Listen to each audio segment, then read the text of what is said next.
नमस्कार, मेमरीच्या GK मराठीवरती आपले मनापासून स्वागत आहे। आपल्या या व्हिडिओमध्ये आपण पाहणार आहोत की दैनंदिन जीवनातला परफ्यूम, त्याचे कोणते फायदे आहेत, कोणते तोटे आहेत, तसेच कोणत्या भागावरती परफ्यूम लावायला नाही पाहिजे तेही या व्हिडिओमध्ये सांगितले आहे।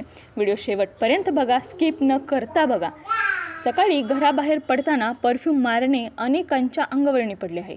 परफ्यूम लावल्याने सुगंध दरवळत राहतोच, तसेच मूड फ्रेश राहून व्यक्तीला आत्मविश्वास देखील देऊन जातो।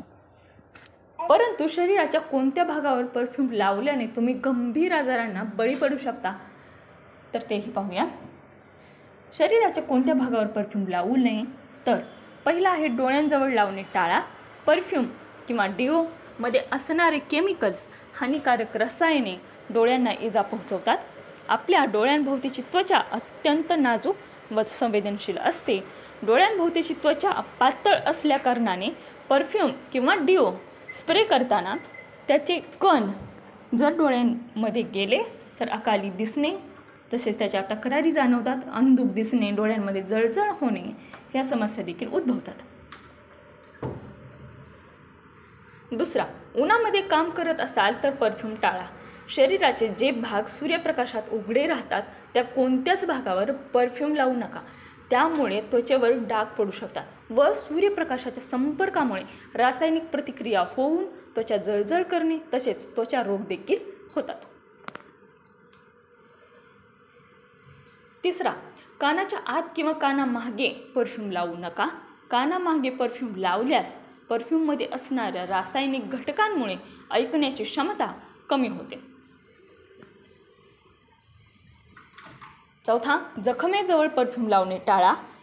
जर कोणती दुखापत झालीच असेल तर जखमेजवळ परफ्यूम लावणे टाळा, अन्यथा त्यामुळे जखम आणखी जास्त चिघळू शकते व वेदना होऊ शकतात।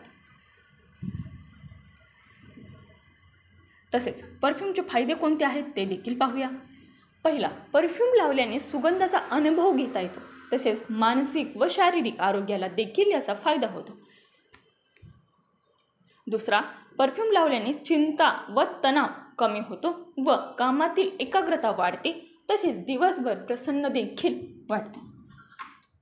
तिसरा, अत्तरचा उपयोग अनेक धार्मिक विधींमध्ये तसेच ज्योतिषीय उपाययोजनांमध्ये व पूजेत देखील केला जातो।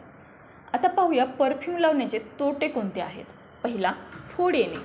परफ्यूम आपण कपड्यांवर मारतो, परंतु मारत असताना त्याचे काही सूक्ष्म कण मान, पाठ, कान, चेहरा यांवर उडतात। त्वचेवर जिथे घामाचे उत्सर्जन होते तिथे जर कण गेले तर तिथल्या ग्रंथींमध्ये बाधा येते व त्या भागात संसर्ग होऊन फोड किंवा पुरळ येतात। तसेच अनेक उपाय करूनही तुम्ही हे घालवू शकत नाही। दुसरा आहे अस्वस्थता। खूप जास्त परफ्यूम लावल्याने सतत अस्वस्थ वाटू शकते, परंतु बऱ्याचदा आपण का अस्वस्थ आहोत, का लक्ष लागत नाही असा प्रश्न आपल्याला पडतो।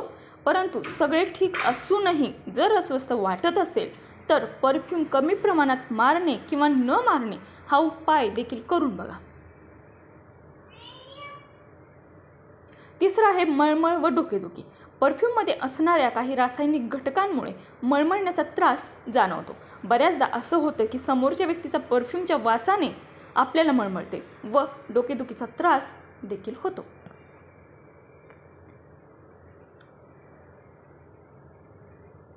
नंबर 4, हार्मोनचे संतुलन बिघडू शकते। परफ्यूममध्ये पॅरेबिन नावाचा घटक असतो। पॅरेबिनचा सतत होणारा संपर्क हार्मोनल सिस्टीमवर परिणाम करतो। शरीरातील हार्मोनचे संतुलन बिघडले तर अनेक आजार मागे लागतात, त्यामुळे परफ्यूम किंवा डिओ यांचा अतिरेक वापर टाळा।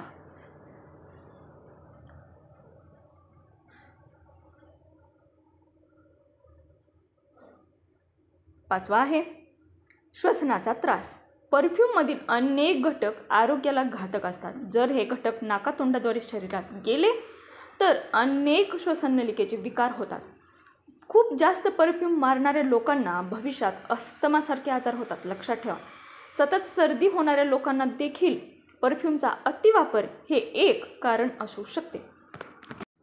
जर आमचा हा व्हिडिओ आवडला असेल तर लाईक करा, शेअर करा, सबस्क्राईब करा व कमेंटमध्ये नक्की सांगा की व्हिडिओ कसा वाटला। तसेच कोणत्या टॉपिकवरती व्हिडिओ हवा आहे तर ते देखील तुम्ही कमेंटमध्ये सांगू शकता।